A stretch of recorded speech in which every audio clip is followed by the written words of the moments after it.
Hello, everybody. Welcome into another episode of the Couch GMs podcast. It is Tuesday, November 23rd, 2021.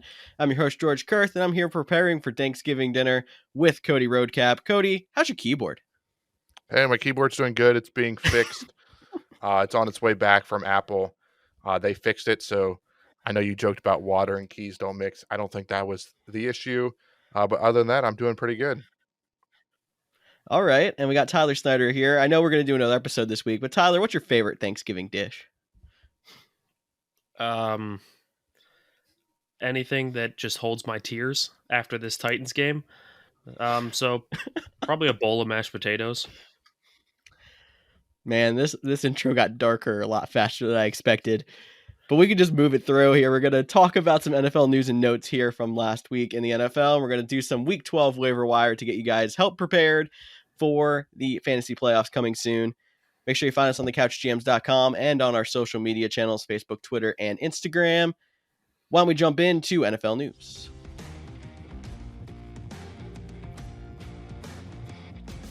And NFL news, we'll start with a couple of injuries. First off, Justin Fields, quarterback for the Chicago Bears, hurt his ribs, did not play in the second half against the Baltimore Ravens, and he is questionable for Week 12. He is waiting for some scans.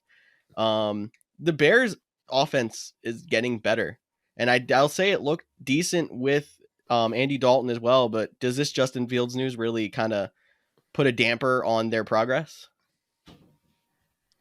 For sure, especially if he misses time. I know that there's already been some reports that even the players inside the building, they're ready to move on from Matt Nagy. I know you just mentioned the offenses look better since Bill Lazor has taken it over. But if Fields can't go for a while, like we know what we have in Andy Dalton, what much more is there to evaluate from Matt Nagy? Maybe it'd be better to move on and get a guy that might be an interim that could be a potential head coach there, or just get that process started early. But it's definitely a tough break for Justin Fields. He really started to come on after the game before the bye week, and then this week. So tough for him to go down with an injury.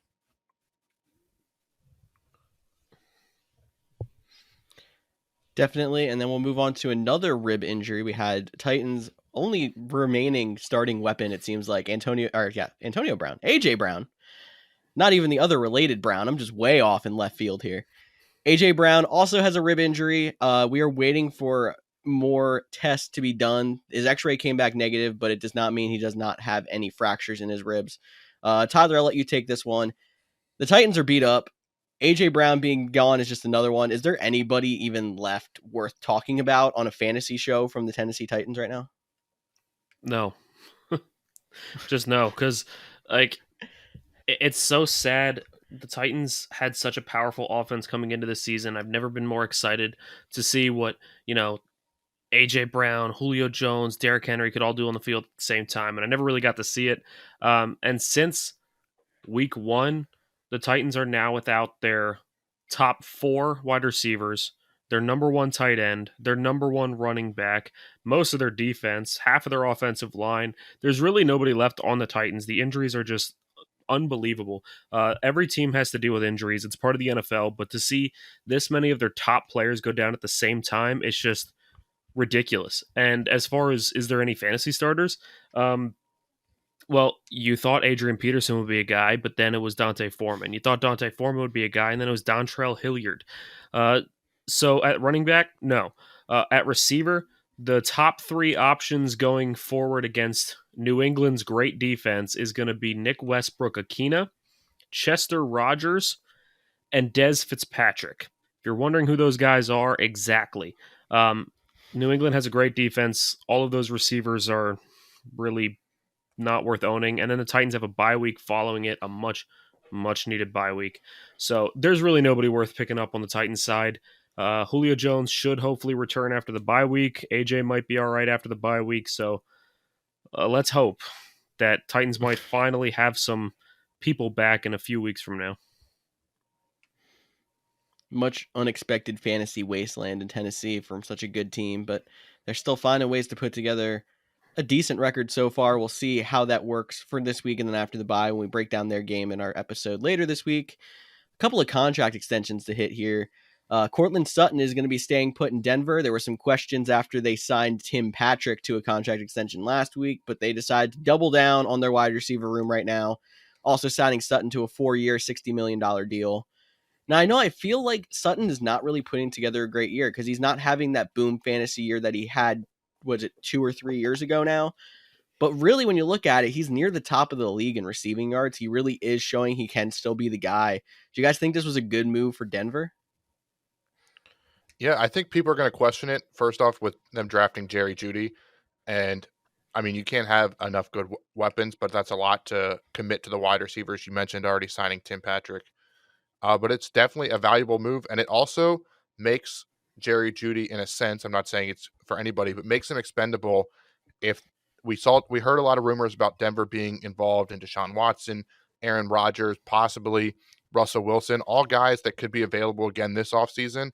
If they want to work in a trade, they've locked in some wide receiver pieces that they could move Jerry Jeudy if they decide to, or they could have a top, wide receiver duo that we've seen a lot of teams take advantage of. Yep, definitely. One that maybe is not as important, but we just want to laugh about because we had so much debate about Taysom Hill in the offseason. And after signing a 4-year extension in the offseason, he signed a 4-year extension this week. I don't understand football anymore. Like, I thought I kind of understood salary cap. I kind of understood how contracts work. This dude now, what is he making? I saw some caveat in his contract that said he would get $22.5 million if he was injured, but he's guaranteed $20 million. So does he get more money if he's injured? All of his automatic cap hits now spread out over 4 years. I don't know. There's so many different things that I don't understand what the heck is going on with Taysom Hill. And the best part is he gets a escalator for if he plays quarterback, and it's not as much if he just keeps being an all-around gadget guy. Like, I think it could be up to $90 million if he ends up playing the quarterback position, but it's not as much. So crazy cap mechanics down there. And in I New love Orleans. that caveat is in there because, guys, Drew Brees retired. Jameis Winston got injured. Trevor Siemian has lost multiple weeks in a row now. And yet Taysom Hill is still not the starting quarterback for the Saints. Like, if at this point they're still not going to roll with Taysom Hill and just see what happens, I don't think they're going to. So the fact that they even put that caveat in there, just like, it's almost like, just in case, when in reality, they'll probably just sign somebody else off a practice squad and start him over Taysom Hill still. I don't understand. I don't think he's going to be a quarterback. Agreed. Like, I thought there was no way that Trevor Siemian was going to start over Taysom Hill. I mean, you and I thought Taysom Hill was going to start the season over Jameis Winston. And now here we are. It's very confusing. And that's not a hit to Trevor Siemian. He's never going to be a top flight quarterback. Taysom Hill seemed to have more potential because of the way the league is going at the position, and he fits that mold. But apparently the Saints are just trying to avoid it at all costs, I guess. One more note. I think it happened last week before the game, but we don't think we got to mention it. The Eagles extended tight end Dallas Goedert for 4 years as well. So after hitting the tight end jackpot with Ertz going to Arizona and now scoring 2 touchdowns this week, and Goddard being a lead tight end, he's got that role for 4 more years. Yep, I think it's a good signing. I mean, Goddard's been solid in that Eagles offense. But, that just means that he's going to be there for 4 more years of fantasy. Fantasy-wise, this really means nothing. None of these extensions really mean anything fantasy-wise, except for the fact that they're going to be on that team for multiple years. So if you like them in that system, you can look at them next year. But I think that's enough for the NFL news. Why don't we go ahead and move on to George's favorite segment? We got Quotes of the Week.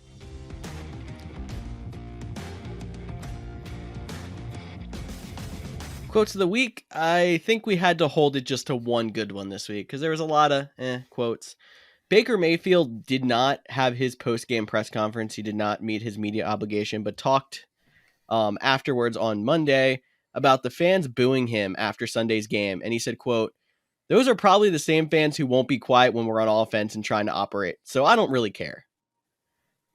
Man, this guy is all banged up, and now he sounds just angry with everything. It's not going well in Cleveland right now. And do you blame him? I mean, No, honestly, really. like, Baker finally has a chance to be on a really good Browns team, a chance to win that division and make a playoff run, and he can't stay healthy. He is playing through like 17 different injuries. He's got Nick Chubb, being in and out of the lineup. He's got Kareem Hunt that he's been missing. He had the whole BS with OBJ that's just causing drama in the locker room, and he's gone. And, he had a chance to really have this big year, and he's dealing with all this stuff. He's still putting in the toughness, even with all these injuries, still putting in the toughness to try to go out there and win games for his team. And yet the fans don't respect it and they're booing him. Like, I would be pissed too. If I was going to put my body through that much hell for my team and my fans are just going to turn their back on me because we're not playing as well as you'd like, yeah. I don't care about those fans fan either. base of a city that was mediocre for like 50 years. Yeah. Yeah, I have nothing to add. I think that wrapped up pretty well. Like, Cleveland hasn't been good. I don't understand. They're winning. No. May not be pretty. Baker's not balling out, but playing through everything. I feel like every week it's another injury added to the list, and fans are booing him. I mean, that's where we're living in. This is a completely side. But Adrian Amos, a safety for the Packers, he tweeted out today that he was getting DMs on Twitter because somebody intercepted a ball on Madden with him and he fumbled, and they were like cursing him out. Like, why are there fans out there like that? Like, I just don't understand. It just ruins the game sometimes. I mean, that's why these players have said it time and time again. I don't care about your fantasy team, and that goes for Madden as well. Like, don't come after these people because they're not doing good for your fantasy team. Don't come after these guys because they're not doing good for you on Madden. Because in all honesty, they care about winning games, and right now the Browns are winning games. They're still in that division. They're tied amongst the top. So there's nothing that Baker's doing wrong right now that deserves this kind of ridicule. And same with Adrian Amos. I mean, the Packers are the number one team in the NFC, and yet are not anymore. No, did the Cardinals pass them? Unfortunately. Yes. So, but they're among in the NFC. tops in the NFC, and yet you're getting cursed out because of Madden. It's laughable. It's not worth it. Fans don't let fans tweet drunk. I don't know what else to say. I think it's got to be something like that. But we can move on then to our next segment. We're going to talk about a little Week 12 waiver wire.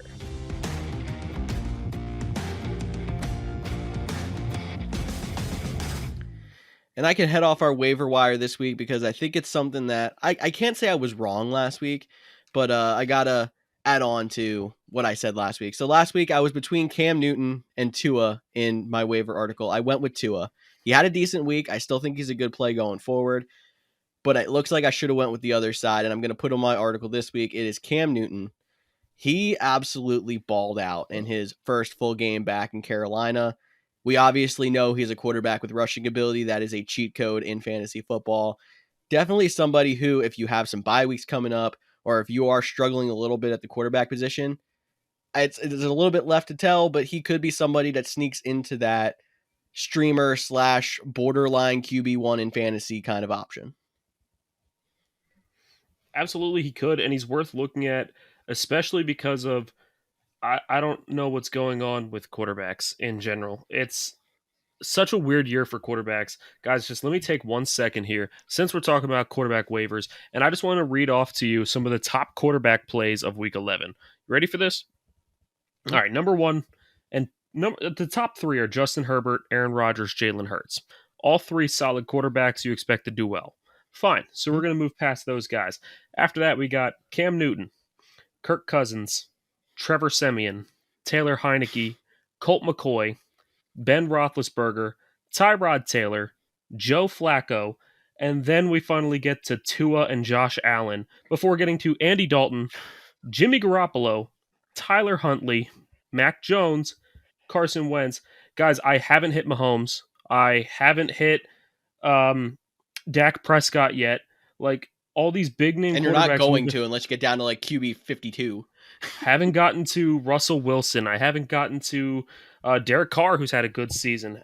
Like Joe Burrow. None of these guys that we've been relying on all year are anywhere close to that. We're naming off some quarterbacks that even if they put up 20 points in 3 straight weeks, I might still not want to pick them up because they're so and yet these are the guys that were leading this week. It's ridiculous. I mean, you don't know what to do at the quarterback position. Nobody's really trustworthy because if we talk about it, like the top 3 were Justin Herbert, Aaron Rodgers, Jalen Hurts. Jalen Hurts has been pretty solid pretty much all season because, he's a running back who can throw. But then Justin Herbert has had some up and down weeks. Aaron Rodgers will just turn to the run game some weeks and will be fantasy irrelevant. So like even these quarterbacks you can't trust. Who do you trust anymore going forward? Yeah, it's tough. I mean, I feel like it's hard to say you can't trust Patrick Mahomes. But again, like he had a really good week, and then the first quarter looked like he was going to come out on fire, light up the Cowboys, and they scored a couple field goals the rest of the game. It's tough. And I think this is why during draft season, we're always like, take a quarterback late. Justin Herbert, Aaron Rodgers, and Jalen Hurts, the top 3 from this week, they were all round 10 or later in this past draft season. Like, this is why we're proponents of that in the draft season, and you're seeing it play out. Quarterbacks is so rare week to week. But I do like the Cam Newton ad, especially with Miami coming up. The Miami defense has looked better, but it still hasn't been the defense we were all expecting them to be. Then he does have a bye and then gets Atlanta. So 2 matchups are in the positive and over the next 3 weeks. So Cam Newton is a great ad this week. I'll just wrap up our little quarterback talk here. I wanted to give you guys a rundown of the top scorers for the entire season. Jalen Hurts took over number 1. He literally has been the most consistent fantasy quarterback because after that, it's Josh Allen, who we've talked about has been up and down. Patrick Mahomes, same. Justin Herbert, same. And then right now, before Monday Night Football, Tom Brady is in there at number 5. He'll probably jump to number 3, maybe 4 after Monday Night Football. He's been the second most. You think? But he's been the second most consistent quarterback. He might not be the person that's putting up 30 most weeks, but he's been around 20 more than most of these quarterbacks up here who have had some 5s and 7s. So yeah, it's just tough. Like you kind of have to keep rolling with these guys with the names because they're going to put up big weeks sometimes, but they can just bust at any given week. It seems like this year, when that's not normal for the quarterback position. That's why I've heard so many people playing fantasy this year. Cody, I know your fiance is one of them that have just said, I'm over my quarterback. I'm so tired of my quarterback. I just want to move on from him. And you really can't, because who do you... Yes. Yeah. And who do you move on to at this point? Like, no matter who you have, I know you're frustrated that they are not putting up points, but there's really not much better out there. Everybody's doing it. There's no one consistent. This is the weirdest year of football I've ever watched. And we'll keep moving here. I think you're right. Go ahead. I was going to say, I think you're right. It's one of the weirdest years between all the random upsets each week. I feel like injuries are higher than ever, so we're seeing more and more players. Just a whole weird dynamic. But I think George is going to move on. So for our next waiver guy, we're going to talk about, and I don't know why I'm going to talk about him because I wasn't a huge fan of the guy he's replacing, which is Michael Carter for the New York Jets. He'll be out a few weeks with an ankle sprain. But the next guy up is Ty Johnson, and he's one of those rare cases where he'll probably be a predominantly lead back. You know, he's very good in the pass game. If you are a big fan of Michael Carter, look for Ty Johnson to go right in there and pick up those points. And hopefully you weren't down to just playing Michael Carter or having to use Michael Carter as your reliable running back option. Hopefully there was some other guys you could pivot between. But if you weren't because of all the injuries, Ty Johnson is a guy that you could do a lot worse than going somewhere else. Definitely.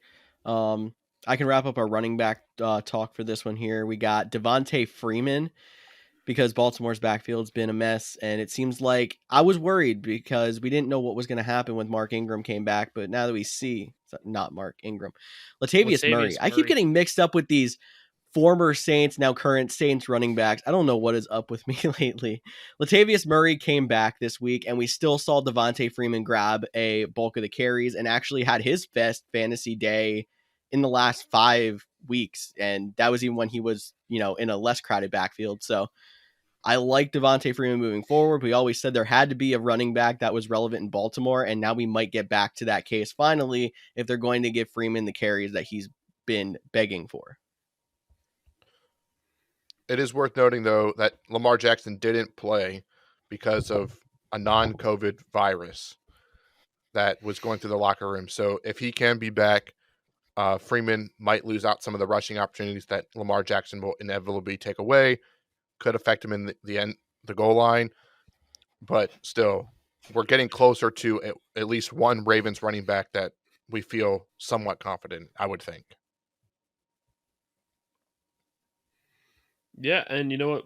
I'll go ahead and move on to the next guy because we have some stipulations with Devonta Freeman, be aware. So I want to be aware of the next guy as well, and that is Darnell Mooney, receiver for the Bears.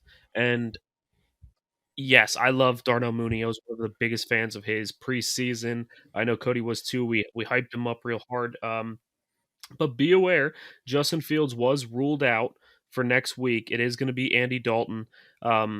Andy Dalton doesn't have the same arm that Justin Fields has, so he might not be able to. At least, I don't know. It's hard to say. Justin Fields has shown flashes. I just don't trust Andy Dalton. I know that one of Mooney's biggest plays came with Andy Dalton, but it was a short pass that Mooney just kind of broke loose. And if you're going to go after a guy like Mooney, you need to understand that that is kind of what he's hinging on. He is a speed receiver that is hinging on a broken play where he can just catch it, run for tons of yards and maybe score, and that's where his points come from. He's not going to be the guy that's going to go out there and get you 10 catches in this next game and win your game because he caught so many balls. He's going to win because he catches one that there's no safety over the top and he just beats everybody for a touchdown. So be aware, he is kind of a risky play, but he does have a high ceiling. And he has a great matchup Detroit this week. Though. Exactly. George and I are in sync. Great matchup this week. It is a Thursday night game or a Thursday day game because there's so many matchups, but the matchup is great for that one. I'll stick with some wide receivers to talk about. Another Thursday night it's a Thursday afternoon matchup. This Thanksgiving schedule is throwing me for a loop. But the Dallas Cowboys, they lost Amari Cooper to COVID. He won't be back in time. And they lost CeeDee Lamb to concussion in the game against the Chiefs. Very unlikely that he gets back before Thursday. I saw someone on Twitter put it. They were asking about, I think it was Pro Football Doc. It's not impossible. But it's like being up 28-3 and thinking there's a chance to come back. It's a long shot. So we've seen it happen before, but most likely CeeDee Lamb will be without there. And I don't think that changes the fact that the Cowboys still want to pass the ball. So Cedric Wilson and probably the guy like more than Cedric Wilson, Michael Gallup, would be two guys to take a look at could jump right into your lineup, be wide receiver 2 scoring options. And it could be a good matchup for them because, again, Dak Prescott's going to air the ball out. So those should be the top guys. And then if you're lucky enough to still have Dalton Schultz, I expect an uptick for him this week as well. Have to just mention Cedric Wilson on there because Gallup is 63% owned, but it's somebody that if you are in those almost 40% of leagues that he's available, could be a plug and play right off the waiver wire. Yeah, and guys, another thing about Gallup is you might be a little like, I don't know if I should really go pick him up because, Cooper wasn't in this game and CeeDee Lamb went down relatively early and he still only put up 6 points. Well, that's because he caught 5 passes, but he saw 10 targets. He was seeing targets well before, the injury ever happened to CeeDee Lamb. He was targeted a lot in this game. He was one of Dak's favorites. So if he's going to put up 6 points and see 10 targets in a game where the Cowboys don't even score touchdowns, imagine what he's going to do when the Cowboys do click and start putting up the points that we're used to from them. He could be a really good player down the stretch. And guys, just one little funny thing. I was talking fantasy with somebody earlier this week, and they said that targets do not have anything to do with fantasy. We said that one player was better than another because he saw a lot more targets, and he said that targets have nothing to do with fantasy. That's just the stat. I just wanted to laugh about that a little bit with you guys. Targets do mean a lot, guys.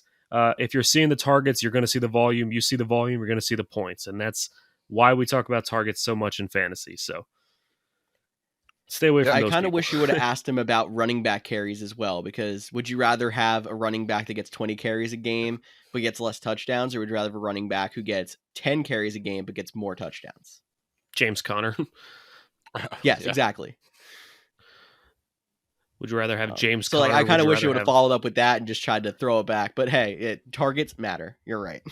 Yeah, I mean, I think there is, if I was playing a little bit of devil's advocate, like if one guy like out of nowhere gets 12 targets one week and it's been like a consistent 3, a consistent 4 guy the whole season, okay, that one game might be an anomaly. But you're right, Michael Gallup was getting involved early, and that was also his first game back from IR. So I don't think they were expecting him to play as much as he had to. They were trying to ease him back into it. Another week with practice. I know it will be a short week. But I look for him to be the top guy. So if you're in those 40% of leagues, he's like your priority number one waiver guy you have to go get this week. And I still like Cedric Wilson too, because that offense puts up points. Absolutely, Cody. Tyler, I know agree you like with this you. last one. Do you want the last one? Oh yeah, I got to take this last one. What are you guys doing out there? I mean, are you not listening to us, or are you not watching the waiver wire? Tight end is one of the worst positions in fantasy football, and yet Pat Freiermuth is still only 29% owned in leagues. I don't know what more he has to do to earn some waiver wire ads, but this guy scores a touchdown pretty much every week. He's one of Big Ben's favorite targets. They've had a revolving door of wide receivers, but Freiermuth is the guy that they're going to. Look, he's going to be a consistent guy moving forward. The fans have already attached themselves to him. It's like Heath Miller all over again. If you remember back when Heath Miller played, every time he would catch a pass, the entire crowd would just go, Heath. Well, now it's Pat Freiermuth, and every time he catches a pass, it's Muth. They are attaching themselves. He's going to be a key in that offense. Go get Freiermuth while you can. I love it because in our league of record, my 2 tight ends right now are Kyle Pitts and Pat Freiermuth. So I am relying, going into the fantasy playoffs, on 2 rookie tight ends when they say that rookie tight ends never get anything. It's an interesting strategy, but I like it. I love my guys, so I'm excited. I'm just going to add on to help you even boost Freiermuth even more. People were worried about him when Eric Ebron came back. Eric Ebron came back this week. Pat Freiermuth still got 7 targets. Targets matter. But still, he was very involved in the offense. It does not matter who else is there at tight end anymore. He's kind of taken over as the guy. And the last thing on Pat Freiermuth is Chris Collinsworth on the Sunday night broadcast was talking about how, because Big Ben was out with the COVID and he was trying to get back in time to play, which he was able to do because he was vaccinated. He tested negative twice. And he was talking to the guys, and one of the guys he talked the most to was Pat Freiermuth. And Chris Collinsworth was like talking about how they have like a younger brother, older brother dynamic relationship already. And Pat Freiermuth didn't really see it that way, but did say Big Ben took him out for ice cream. So if you're taking your tight end out for ice cream, I love it. I'm in. Then they got a connection going on and off the field. So I am liking the Pat Freiermuth love for fantasy. And guys, just one more thing I want to discuss before we go ahead and preview next week. I want to talk about last week. You guys have no idea I was going to ask this, which is why it's going to be more fun to see your reactions. But it's a slight debate, maybe, depending on what your answers are. This past week, we saw Debo Samuel get 8 carries. He was used in the run game a lot. We are seeing him kind of edge his way in there. Even when Elijah Mitchell was in there, even with Jeff Wilson in there, he's still getting he got 8 carries. Do you think Debo Samuel deserves running back eligibility? What will it take for him to get running back eligibility? And if you say no, my only thing is Cordarrelle Patterson only got like 8 carries a game, and yet he has running back eligibility. So, little discussion here. What do you think it's going to take for him to get running back eligibility in fantasy? Okay. Well, I'm going to start with, even though Yahoo is not my favorite fantasy platform, I kind of like what they do, being able to give players multiple eligibilities. Like example, Cordarrelle Patterson is a running back / wide receiver. And I'm going to take a little bit of a hit from fantasy baseball. So basically what they do in fantasy baseball is if there's a utility player, they have to play it's like start 5 games or play 10 games at a position before they get that position eligibility. I like numbers as something to solidify things. So I'll say if Debo Samuel plays 5 games of at least 10 snaps at running back, I think that's where he can be like, okay, he's being used as a running back consistently enough that he can have that eligibility. And he's getting close to that. I feel like he's already at least got 3 just from watching the little bit of the 49ers I have from these last few weeks. So I don't know. Cody, what do you think? He has received running back carries in 6 games this year. Okay, so there's a chance he hit the 10 snap threshold in 5 games already. Chance. Yeah, I don't think he is a running back. I get what you're saying. Like, I definitely see the debate to it.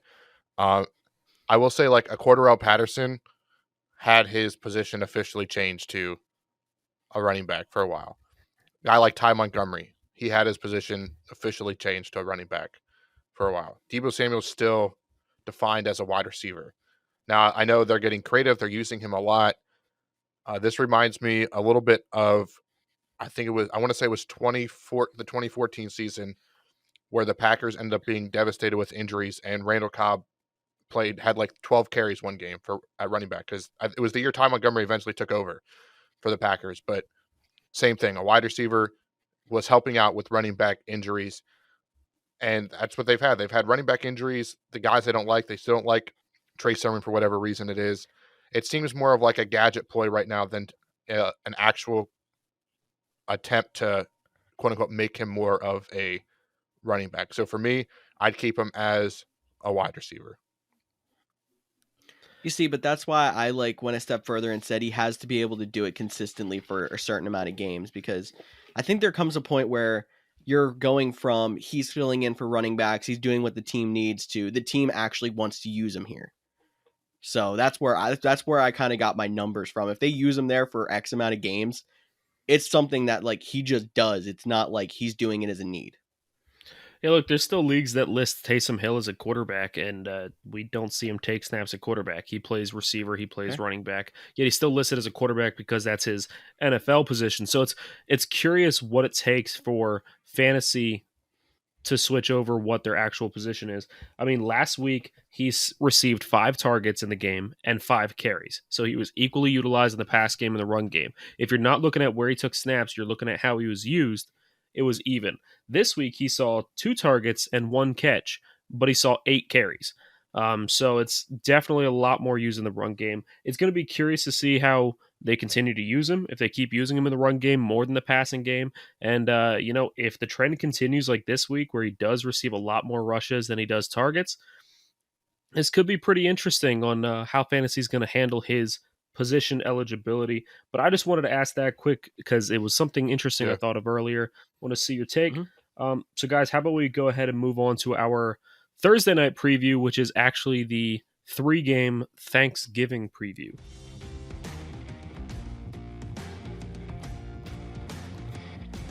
And we got to kick off our Thanksgiving preview with the early afternoon, or I guess morning game if you're on the West Coast, the Chicago Bears against the Detroit Lions.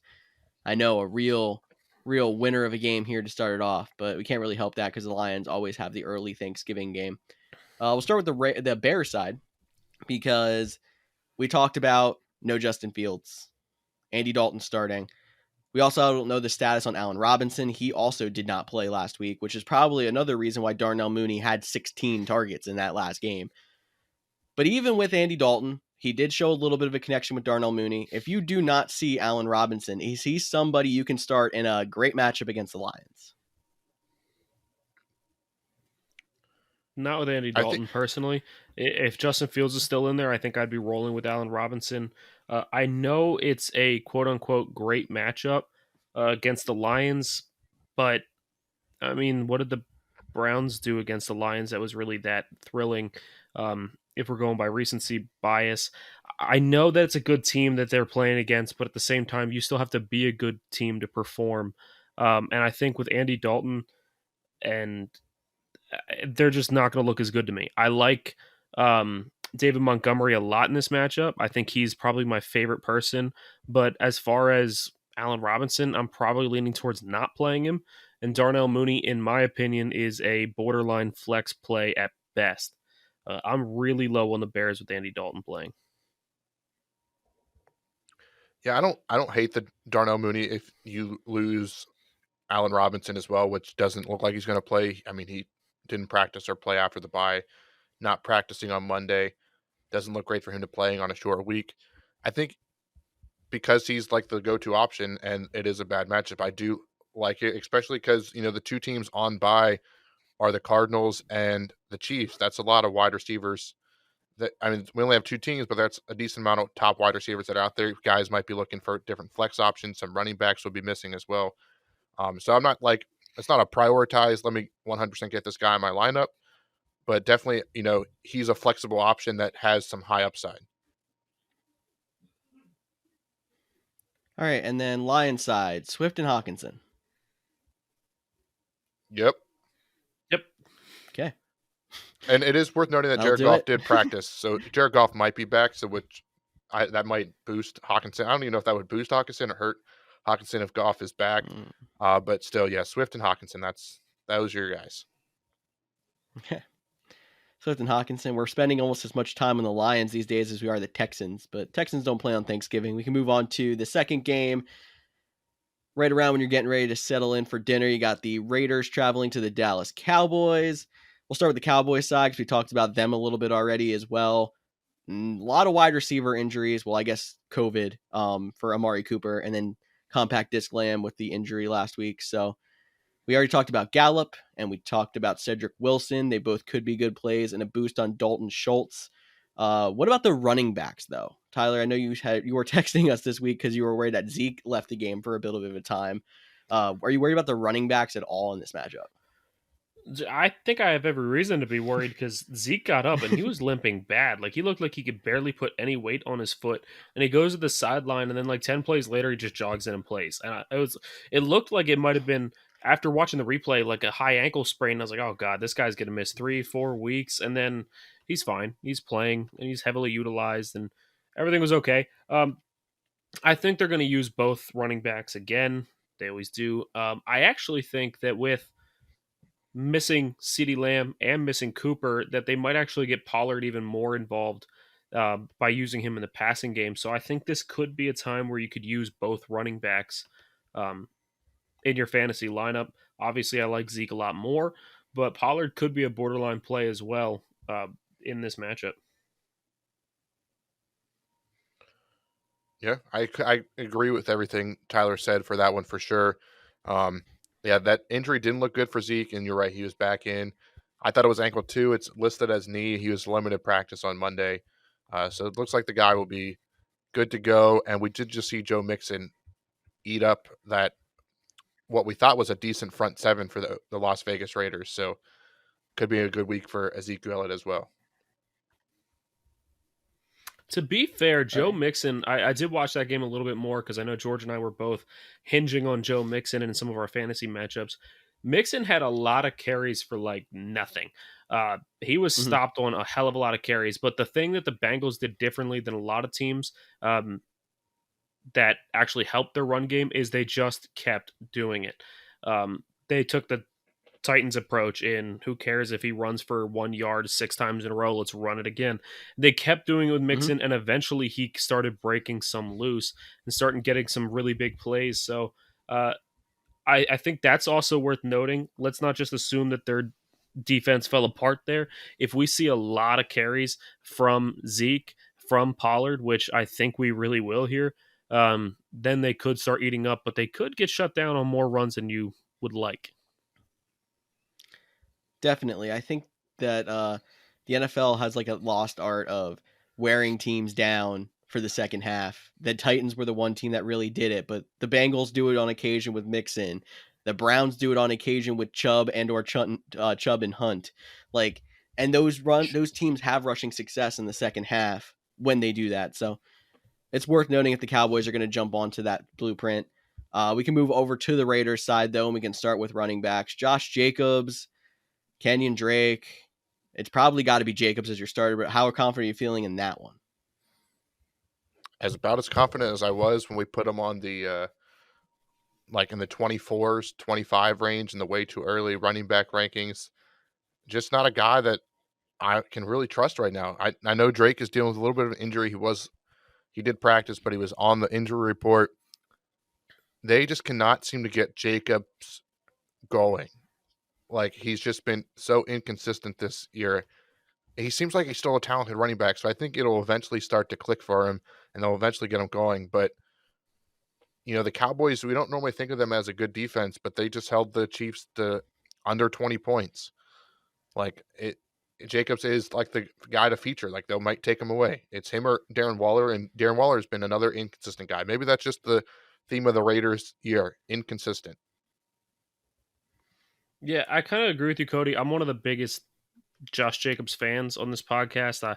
I'm always trying to back him up whenever we talk down on him, but even I think that the Cowboys defense is actually super impressive this year, and I would shy towards not playing him if you can.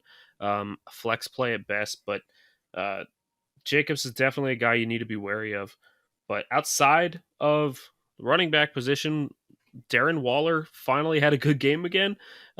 We've been kind of waiting for him to come along all season after he started so hot, and now finally he had a good game. So I think you got to put all your trust back into Darren Waller right away again.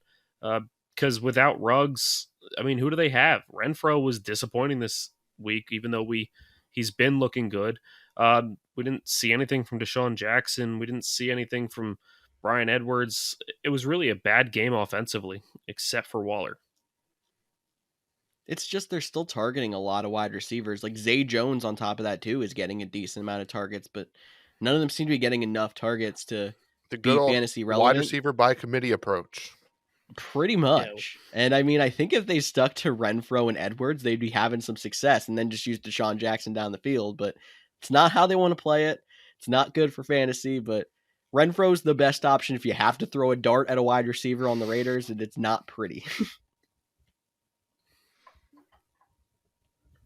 I agree with you there, George. Let's go ahead and move on to our next matchup. I think that one's a lot more exciting than these past two. And that is the Bills at the Saints. We did just see the Saints lose to the Titans and the Eagles. So on this podcast, we are killing the Saints personally. But on the Saints side... Jesus. I'm so what? sorry. Oh, did you not see that? My cat literally jumped up on my desk. Like, I swear she jumped right in front of the camera. Yeah, we're keeping that in. Keeping it in. Go watch for that. See if you can see her. But I'm sorry for interrupting. But Tyler, you can continue. Yeah, the Saints offensively. Who are you starting at this point? Anybody? Mark Ingram. If he's back, Alvin Kamara. If he's not back, Mark Ingram. I think that's it. But I don't love either of those guys this week against. I know this is going to sound crazy because we just watched Jonathan Taylor destroy the Buffalo Bills defense. But they're not letting that happen 2 weeks in a row. Like, the running back position scares me. They've been pretty good against the run all season. That game is more of an anomaly than what I expect going forward. So, yeah, there's not – and the guy I was most excited about was Adam Troutman was finally coming on, and now he's injured, going to be out a few weeks. The Saints they're struggling on offense right now.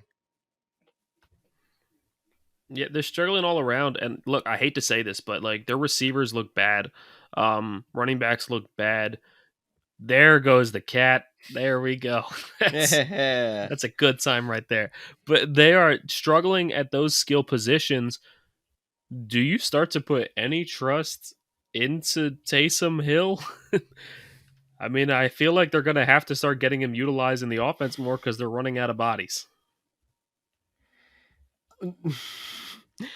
I mean, I almost wish he was the starting quarterback at this point because it'd just be someone else you can throw into the mix at quarterback. It's someone else you can throw into the mix on that team in fantasy. I don't think he's going to make anybody else relevant, but like he'd be relevant. I don't think he's going to be relevant if he's not the quarterback, though. Yeah, I'm there with you. If Taysom Hill gets the start, then I would might consider him just because, running is a quarterback cheat code.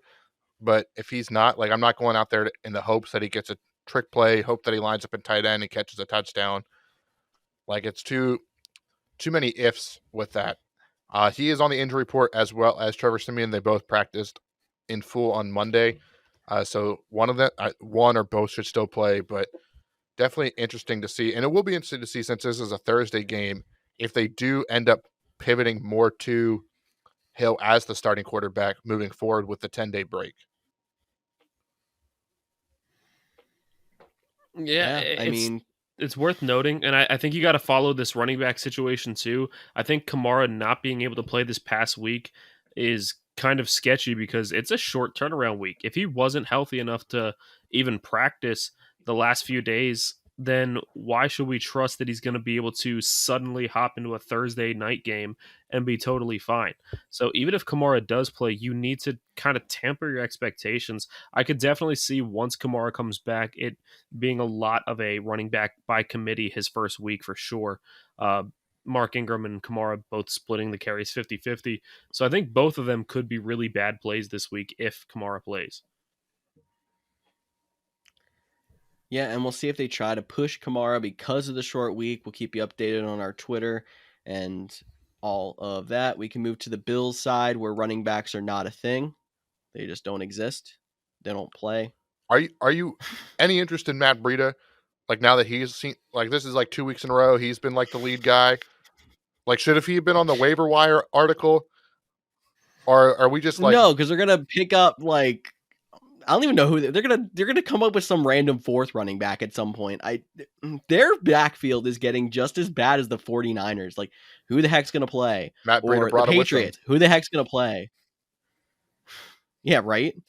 But so no, I mean, I wish somebody would just break out, but no, I'm not interested in Matt Breida. It's kind of sad. We're like starting to compile a list of teams that like you don't trust running backs from this team. The 49ers are definitely on the list. The Titans are on that list right now. The Bills have added themselves to that list. The Eagles might take themselves off the list now that Miles Sanders is back, but I am also not super confident on that yet either. Jordan Howard's injury changes things a little bit, but they even still used all their running backs. So there's starting to become like a list of teams that you just can't use a running back at all from them.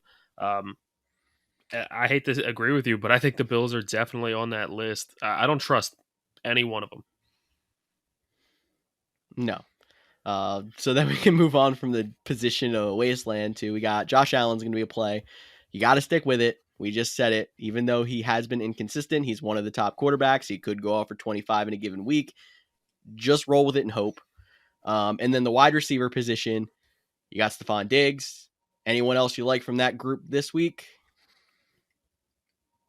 Maybe Emmanuel Sanders. I know Cole Beasley's dealing a little bit with the rib injury. So if Beasley's not there and Sanders is the true number 2, maybe I would roll with that.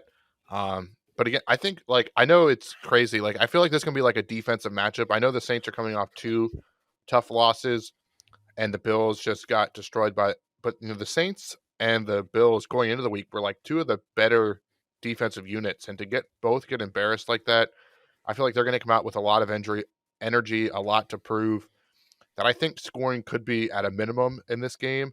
So really, I'm only trying to play the star players if I can. Yeah, and those star players are Josh Allen, Stephon Diggs, and Dawson Knox. Those are the only 3 guys that I'm starting from the Bills side. I do like Knox at tight end. I feel like he is still one of their heavy targets, but I agree with you, Cody, 100%. I'm avoiding Emmanuel Sanders and Cole Beasley if I can. I think it's going to be a defensive matchup. Not what you hope for in your Thanksgiving night game. Most people like a big offensive powerhouse and an exciting game, but I think we're going to have a defensive game. And if you're a bettor out there, maybe bet the under. Even a little bit of betting advice here as we wrap up our Thanksgiving preview. And before we go, we have one little bonus segment for you here. A lot of leagues did not have their trade deadline yet. You got a couple more days to go. I know our league of record is Friday of this week. Why don't we check out a little bit of fantasy playoff buy and sell?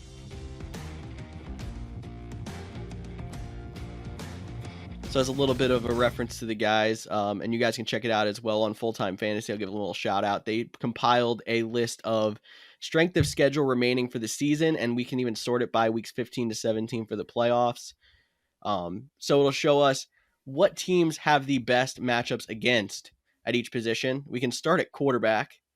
And just because I've already said it, Jalen Hurts has been the most consistent quarterback, and he's got the number one schedule for quarterbacks in the fantasy playoffs. So if you're tired of quarterbacks struggling, that may be a move to go out and make.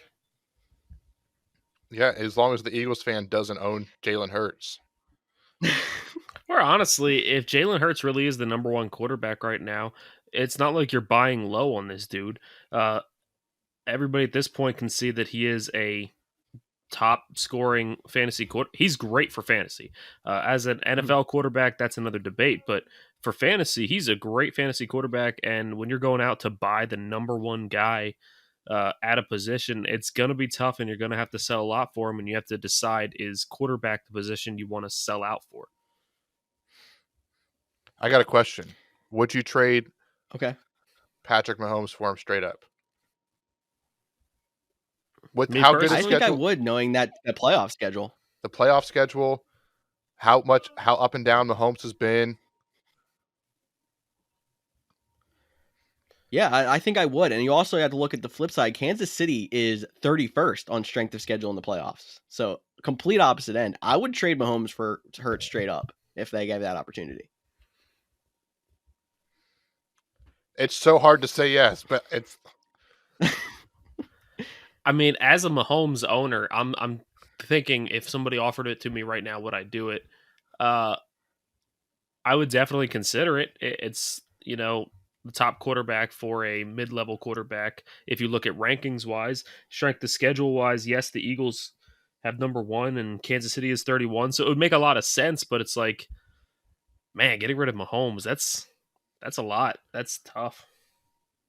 yeah, you're still holding on No, to it is definitely a little bit of that third round draft. Like, I took this guy to be my guy, so it's definitely hard to move on from him. But sometimes those are the moves you got to make. Another quarterback I do want to hit on that you might even be able to get a little bit cheaper right now. That's Kyler Murray. He has a pretty good playoff schedule. He is right up there at the top. I don't have the chart that George is looking at, but I do know he sixth. plays Detroit, Indianapolis, and Dallas.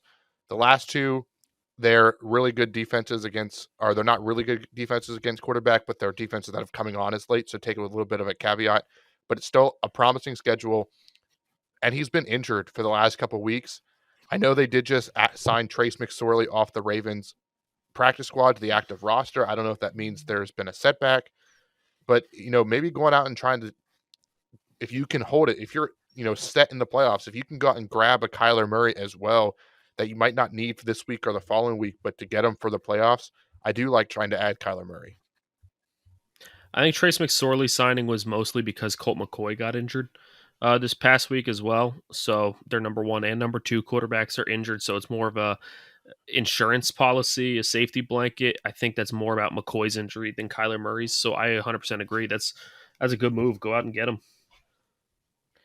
One more I want to hit on the bye because, he did just come off a big week. It might be hard to. Aaron Rodgers is also a top 5 quarterback for playoff schedule.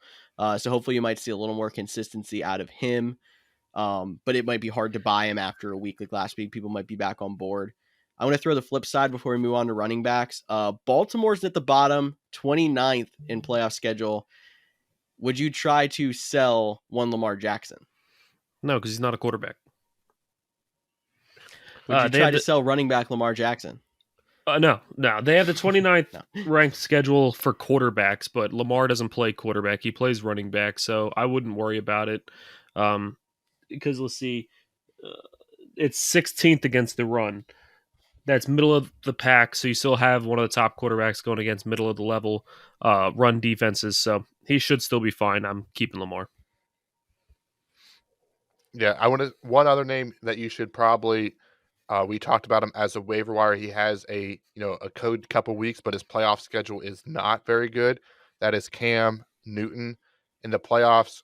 If your playoffs are week 15, 16, 17, like they should be, he has Buffalo, Tampa Bay, New Orleans. That's 3 brutal matchups there.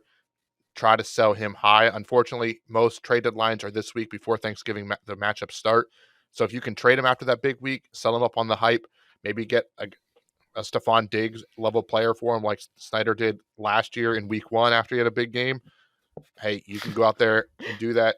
So Cam Newton is a guy you could try to sell. And then Carson Wentz, we already saw him he took a dive this week because, Jonathan Taylor stole the show, but he also has another bad playoff matchup. So Carson Wentz, Cam Newton, two guys you should probably try to move on from or avoid, or at least prepare to do something different in the playoffs.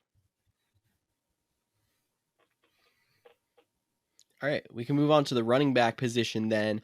And I just want to jump right to the top off the bat. Jacksonville actually has the number 1 schedule against running backs in the fantasy playoffs. And we have not seen a lot of James Robinson because of his injury. If you're confident that he is going to come back strong, cakewalk schedule. All that Jacksonville has to do is semi-stay in games, and maybe not even. They've proven that they want to use James Robinson now after that debacle in week 1. He's somebody I would go out and look at add because you might be able to get him at a discount after his injury.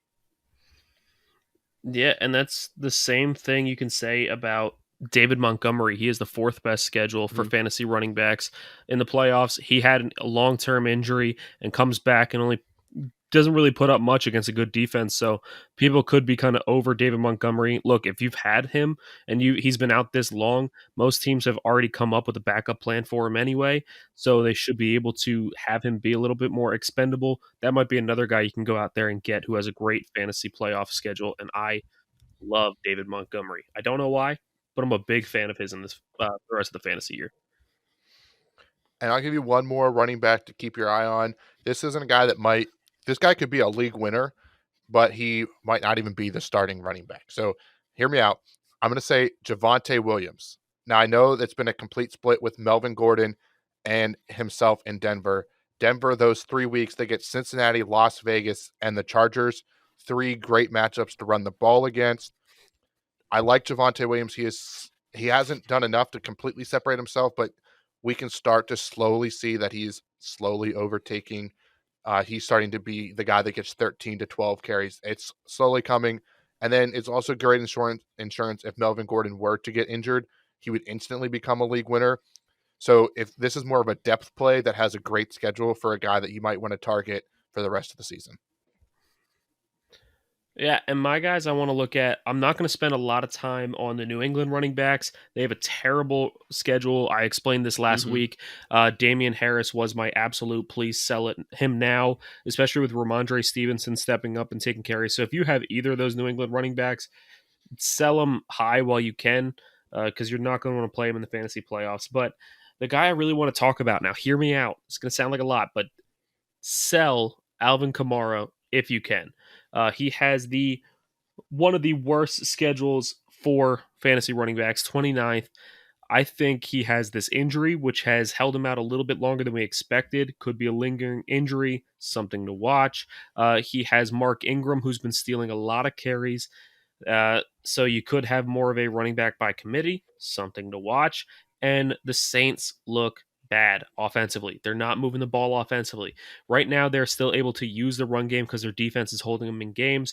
You can't just assume that's going to happen all season. They start giving up points, they're going to be abandoning the run game a lot more. I know Kamara can be used in the passing game, but with Trevor Siemian throwing him the ball or maybe Taysom Hill throwing him the ball, I still don't love it. So Kamara is a guy that even though he hasn't played these past 2 weeks, you could still probably sell him for his first round talent to somebody, especially somebody who's already in the playoffs and is looking for a fantasy running back or a playoff running back, and they haven't seen his schedule. Go get first round value out of him. Go get a top running back and top receiver out of Alvin Kamara. You're not going to regret it. It could be the push that saves your season. All right. One more guy. I'm actually going to throw a little question out to you guys with this one. So we just talked a lot about Joe Mixon. Joe Mixon's near the bottom in strength of schedule. He's got 24th in the fantasy playoffs. We know that they're committed to him with giving him a lot of carries. Sometimes that matchup doesn't matter when he's going to get 25 carries in a game. And then I'm going to go to the flip side and look at Daryl Henderson, who may have been struggling a little bit lately, as well as the Rams offense, but he has the 5th schedule against running backs in the fantasy playoffs. Would you find a way to make a flip and maybe get something with Henderson for Mixon? So trade Mixon for Henderson plus a little bit. Would you go for that move, or is that an overreaction on strength of schedule? Overreaction. The Okay. Rams are a passing offense. Even with Matt Stafford throwing a pick every other play because Stafford's overrated, they are still a passing offense. They're going to want to throw the ball first, run the ball second. They've just proven it these past few weeks, and Henderson isn't flashy. Like, he's going to be a solid enough running back for you that if you have Henderson, I mean, don't worry, you can still play him, but he's not going to be the guy that's going to single-handedly win you games. Where Joe Mixon has that ability, he can give you the rushing stats, he can give you the receiving stats. We talked about it before the season even started, that they were talking that Joe Mixon was going to be on the field for every single play all season, and he's doing just about that. He comes out every now and then for Samaje Perine, but Perine's not taking enough that it's worth getting worried over. I don't worry about strength of schedule too much when you have a player of his caliber, because look, the Bills were the number one run defense, and Jonathan Taylor just had over 100 yards and 5 touchdowns against them. So strength of schedule is something that you want to look at, but don't overreact to. I would keep Mixon. I'll say on the flip side, though, if you have Daryl Henderson, like, don't feel like you have to trade a lot to go get with him to go get Mixon. Like, Henderson's been solid. Like, just evaluate your team. Like, I'm saying I like Joe Mixon a lot. Like, for our league of record, I have Daryl Henderson. George has Joe Mixon. There has been trade talks about these two all season long, and I will tell him every time, I love Joe Mixon. He's one of my favorite running backs. He was the guy I wanted the Packers to draft when they did. I hate that he went to the Bengals because my cousin Chance now only talks about how much he likes Joe Mixon, even though he hated the draft pick at the time. So, but I love Joe Mixon. But even with that, there's like, I don't even know what other player I would give on my team with Daryl Henderson to go get Joe Mixon, because the schedules is a little bit rough. And we say that, the Rams are a pass offense, but so are the Bengals. Like, they do like to pass the ball. Now, granted, they do run the ball a decent amount. We talked about they stay consistent with it. But they want to get Joe Burrow going. They want to get Jamar Chase going. They want to get Tyler Boyd, T. Higgins going.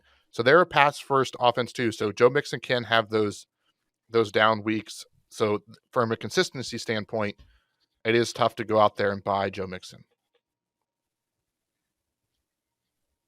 Definitely, but like we've said, I don't think it's a problem with playing Joe Mixon if you have him. There's definitely not a problem with Daryl Henderson playing if you have him. It's not bad to hold onto either of them. We can move on to wide receivers. The first person I want to highlight is Jalen Waddle. He's been decent. He's definitely been getting better as the season goes on. He just had a good week last week, so it would be a buy high kind of thing. But the fantasy playoff schedule for him is number 2, behind only Philadelphia. I like going out and buying Jalen Waddle. I just get that there's a little bit of a asterisk on there because he has been playing without a lot of his wide receivers next to him with all the injuries they've been having with Will Fuller and Devontae Parker. But I think he's gained enough trust that even when those guys come back, he should still be first in the pecking order for targets. Yeah, I like Jalen Waddle a lot. You coming around? I'm coming around to Jalen Waddle. You're becoming a Jalen Waddle fan? See, I like Waddle a lot. I think he's fun to watch. He's exciting. I'm going to go with the flip side. I'm going to talk about a guy you should look at selling, and that is a guy that I really liked preseason, and that's Terry McLaurin. He has the 31st ranked schedule against wide receivers. He plays Philly, then Dallas, then Philly, which, by the way, this Washington schedule, this is the first time that I'm really noticing this, but from week 14 on, they play just their division. It's Dallas, Philly, Giants. The entire NFC East is almost like that, if you guys are wondering. Dallas, Philly, Dallas, Philly. Like, what kind of a schedule is that? That's so weird. But yes, Terry McLaurin has a tough schedule, and really he's been up and down all season. He's shown flashes, but he hasn't been what we've seen out of the last 2 years out of him. And right now, he just had a good week. This past week, he put up 18.8 against Carolina. So this would be the week where if you can get some value out of him, go sell him, because he just had a big week. People are going to look at the name, say, oh, this is the guy that's put up big points in years past, and they'll be willing to buy him. So go ahead and sell Terry McLaurin if you can. I'm actually going to stay with Snyder with this and talk about two more guys that you should probably be trying to sell. One is Brandon Cooks. You might not know his name because we don't talk about the Texans all that much. but he was the only viable option in fantasy, and he gets Jacksonville, which is a decent matchup, but then the Chargers and the 49ers in the playoffs, two defenses, that, especially against the pass, that are coming on very strong. So that is a tough draw for Brandon Cooks there. You might be able to sell him on the fact that he is the only guy. You might be able to, throw him into a trade to get a better player, something I would look into do. And this one hurts me the most. And this is where I don't want to read too much into playoff schedule, but you have to kind of look at it. And we talked about Carson Wentz having a rough playoff schedule. We got to talk about his number one option, and that's Michael Pittman. He's been balling out, so it's going to be tough to move on for him. But if you can sell him on the productive level that he has been at, he has New England, Arizona, and the Raiders. The Raiders are the best matchup, but you got to make it to the championship game to take advantage of that, and that's still not a matchup you really can say you're taking advantage of. So Michael Pittman is a guy that you might want to go out there and trade. Maybe trade him for, like, Michael Pittman for Deontay Johnson seems like a pretty fair trade, and Deontay Johnson has a glorious playoff schedule. Fourth. Deontay Johnson is starting to come on now. Big Ben looked the best he had looked all week or all season this past week, throwing the ball. That's a trade you might want to do. It's going to hurt because of how Michael Pittman has gotten you so far, but it might be time to cut ties before he comes up too short and doesn't get you where you want to go. Yeah, and just to expand on that a little bit, Cody, I might be reading too much into things because I'm a Titans fan and the Colts are our biggest rival. But the Colts are on the outside of the playoffs looking in. Their odds of making the playoffs are not great. I mean, they have a chance of squeaking out a wild card, but right now it's not looking beautiful. And ever since Derrick Henry went down, they have said, all right, Henry's down. We want Jonathan Taylor to be the best running back in the league. And every single week they are poking fun about how he has, more yards with less carries and how he deserves MVP votes and how he's so much better than Henry and all this stuff. I feel like the Colts are forcing the ball to Jonathan Taylor at this point. I think they want to show that they have the best running back in the AFC South now that they have the only dog in the fight. And I think that this entire offense is going to continue to run through Jonathan Taylor. And anytime you have a team that's first priority is running, the receiving game does take a bit of a hit. So I agree with you. I like Pittman, but I think that his value is going to dip a little bit more with Jonathan Taylor being so heavily used. My last wide receiver to touch on before we move to tight ends is Elijah Moore, and he's somebody you can actually go get on the waiver wire in a lot of leagues. Number 5 pass schedule for the Jets, and he's been coming on. Somebody that we love to start the season, but just didn't start off well. He's really starting to turn on now, so I'll just wrap us up with that. Actually, before we wrap up on receivers, I got one for you, George, since you keep asking us questions. Number 3 schedule for wide receivers, San Francisco 49ers. We have seen an up and down production from Brandon Ayuk. Do you go get him? Do you stay away from him? I don't trade for him. If he is dropped again, add him. That's where I'm at. I don't like giving up assets for him because I don't find him as a consistent asset yet. But he's definitely worth rostering. All right. Okay, George, I'm going to add it to this question. Based on our Daryl Henderson, Joe Mixon, is Daryl Henderson, Brandon Ayuk worth the Joe Mixon trade? I'm not offering you this. I'm just asking if somebody did send that to you, is that enough to make you go, okay? I think I'm sticking with Mixon for workload, but it's getting close. I think if it wasn't for me having such a sour taste for Ayuk, it may be more. Okay, well, think objectively. So it's a little bit. Not everybody hates Ayuk as much as you. I'd still probably say no. I'm going to stick with the workload on Mixon. Alrighty, well, let's pivot to tight ends. And I only have one guy I want to talk about, so I am going to talk about him before you guys get the opportunity to. It may be my guy too. And he is being activated off IR today, or on Monday, I should say, being released on Tuesday. That is Logan Thomas, former 90 overall quarterback for Virginia Tech and NCAA 14. Now tight end dominates when he's on the field. He has had some setbacks, but he does have the number one playoff schedule. So one, check your waivers. If you don't have IR spots, he's probably sitting there. If you do have IR spots, unless the guy that has him's the Washington football fan in your league, like our league of record, you could probably go out and trade him because he's just sitting there, throw something else in there. But Logan Thomas is a guy that could end up being a league winner at tight end this fantasy playoffs. Yep, knew it was going to be the same guy. Well, there's not a lot of tight ends to talk about. No. I think there's a couple more to talk about on the flip side as some bewares, but I don't know if there's much you can do just because of the tight end position. And the three I'll just throw out there, we can talk about them then in any order. Dalton Schultz, Dawson Knox, and Kyle Pitts. All bottom five in schedules. George, let's hit all bottom five. You got Dawson Knox. You got TJ Hawkinson. You got Mike Gesicki, Dalton Schultz, and Kyle Pitts.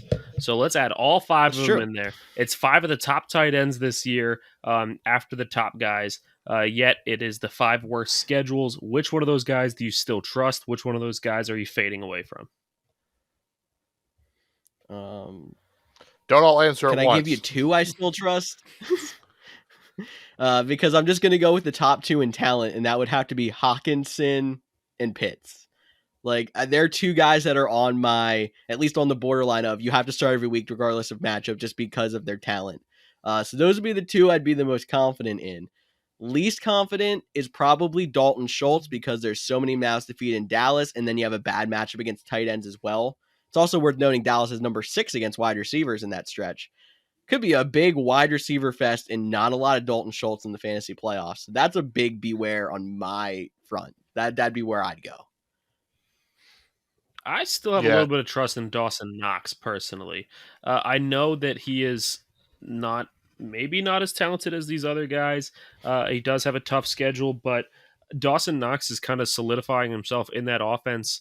Last year we saw it was, Cole Beasley and Stephon Diggs were those top two guys and then everybody else.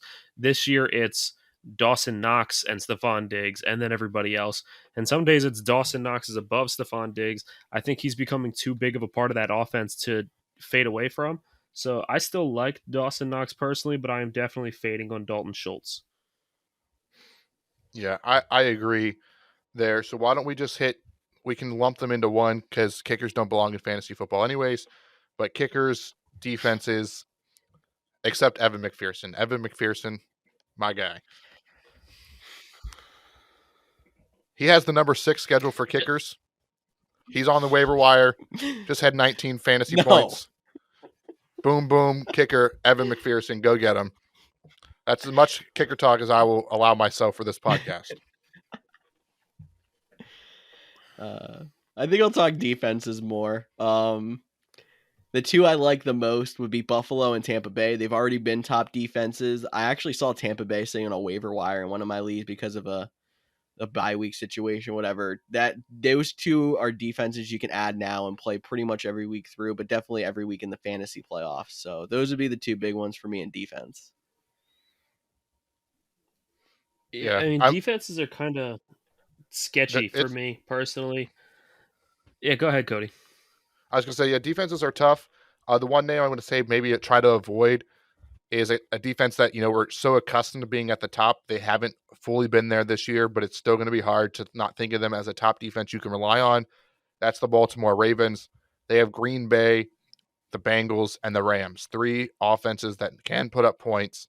That's, they can get sacks and turnovers, but if they're going to allow points, that's what's going to hurt you the most for defenses. So the Ravens are a defense that I'm trying to fade away from, but you're not going out there and trading defenses unless you're like saying Brandon Ayuk, Daryl Henderson, and the defense to get George over the top for Joe Mixon. But other than that, you got to get him who's on the waiver. And George mentioned too, with the Bills, they were the number 1 defense before the shellacking they took this. So I doubt they're still going to get. I don't think they're going to get dropped, but if they do, that's definitely a defense I'd be picking up. Yeah, and just to throw it out there because it's the defense I've been hyping up, and it's probably because I'm a homer. It's the Titans defense. They are the 7th ranked defense. I told you that they have an easier schedule, although they are ranked in near the bottom. It is San Francisco, Pittsburgh, and Miami. I don't know how much you value those teams as good teams, but something to be aware of. The Titans are really, really good against teams they should not beat. The Titans are really, really bad against teams they should destroy.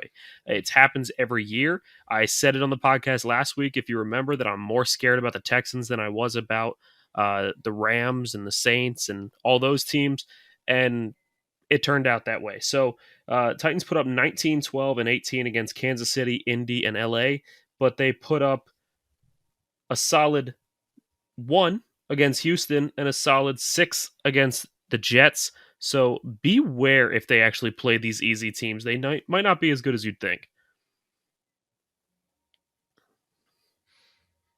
Yeah, I mean, that's good advice. It's just, like we said, defenses are just so sketchy that there's very few that you can definitely trust. And they're also... like, say, Buffalo, but...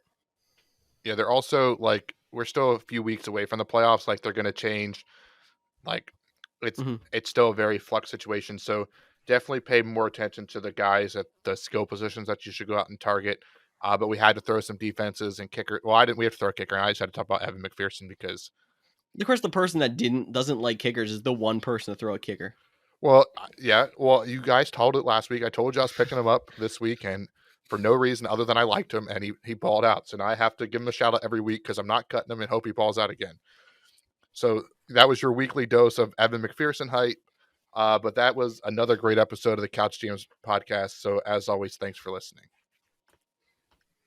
Yeah, and as always, guys, if you have any questions about your fantasy lineup, if you want to talk some smack, if you want to tell us how great Evan Mcpherson is and how he's the greatest kicker to ever play the game, feel free to just reach out to the podcast. Maybe we might even put you on the show just so you can talk to George about how much you love Evan Mcpherson.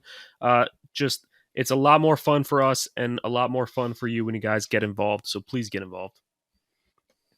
And thank you one more time for listening into the Couch GMs podcast. For Cody Roadcap and Tyler Snyder, I'm the man who lost Evan Mcpherson, and we'll talk to you later in the week. Oh.